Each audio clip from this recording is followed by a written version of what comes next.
Bismillahirrahmanirrahim. Assalamualaikum warahmatullahi wabarakatuh. Perkenalkan, nama saya Adang Suryadi. Saya adalah mahasiswa Fakultas Tarbiyah di Institut Nahdlatul Ulama Ciamis, jurusan Bimbingan dan Konseling Islam. Dalam kesempatan ini, saya akan mempresentasikan perspektif Islam tentang teori konseling. Ini adalah dalam rangka pemenuhan tugas mata kuliah. Kata Islam berasal dari bahasa Arab, dari asal kata asalam, yang artinya keselamatan atau kedamaian. Islam adalah agama. Hakikat agama itu, menurut para ahli, adalah risalah yang disampaikan Tuhan kepada Nabi sebagai petunjuk bagi manusia dan hukum-hukum yang sempurna untuk dipergunakan manusia dalam menyelenggarakan tata cara hidup serta mengatur hubungan dengan tanggung jawab kepada Allah Subhanahu wa Ta'ala. Agama adalah sumber sistem nilai yang menjadi petunjuk, pedoman, dan pendorong bagi manusia untuk memecahkan berbagai masalah hidupnya.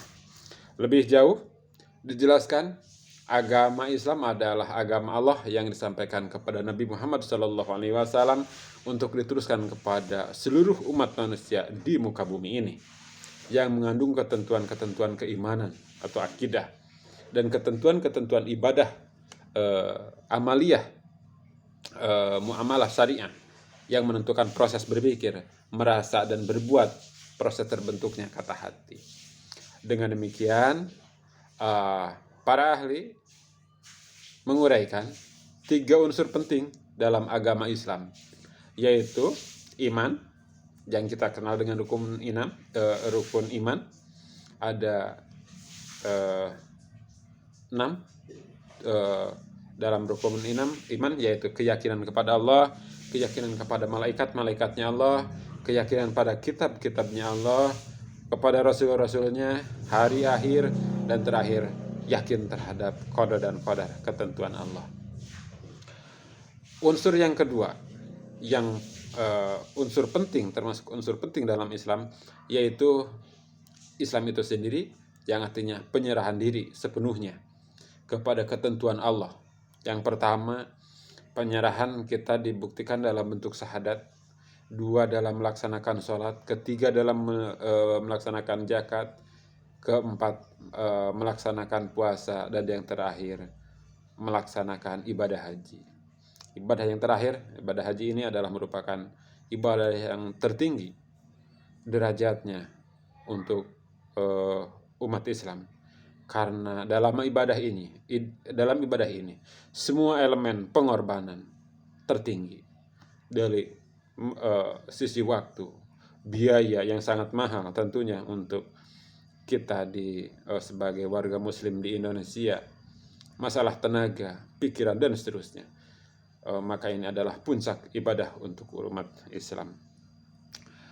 Yang ketiga, ihsan, berakhlak soleh, pendekatan mikro yang menjelaskan ibadah kepada Allah dan bermuamalah dengan sesama makhluk dengan penuh keikhlasan, seakan-akan ibadah kita disaksikan oleh Allah Subhanahu wa Ta'ala, meskipun dipastikan kita tidak akan bisa melihatnya di dunia ini.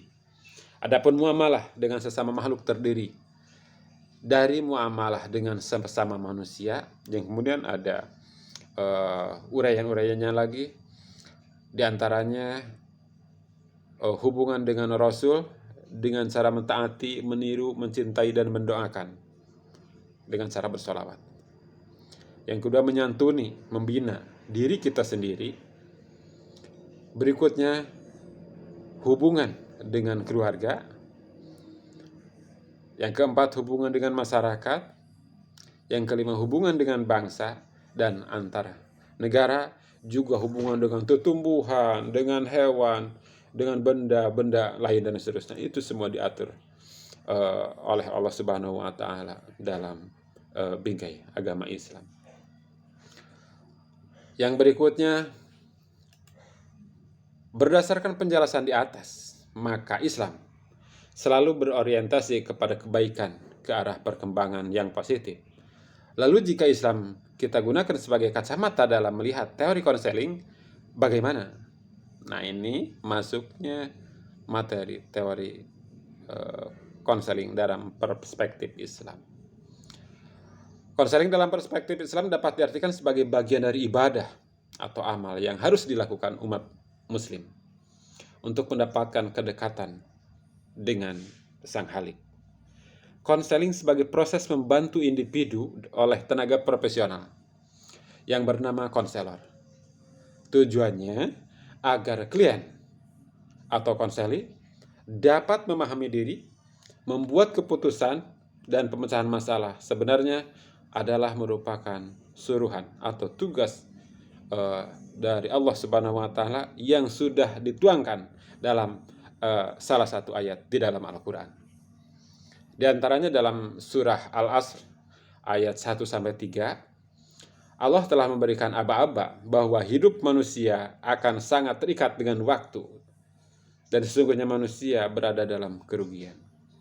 Allah menegaskan, orang yang tidak merugi adalah orang-orang yang beriman, yang mengerjakan amal kebajikan, serta saling menasihati, supaya menjalankan kebenaran, saling menasihati, dan supaya tabah dalam menghadapi kesukaran.